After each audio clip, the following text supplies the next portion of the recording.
খোকা একটা ব্যাগ নিয়ে এসো।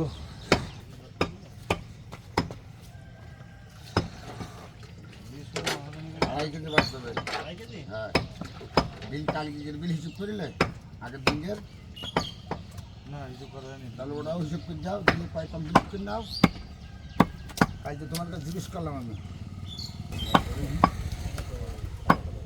700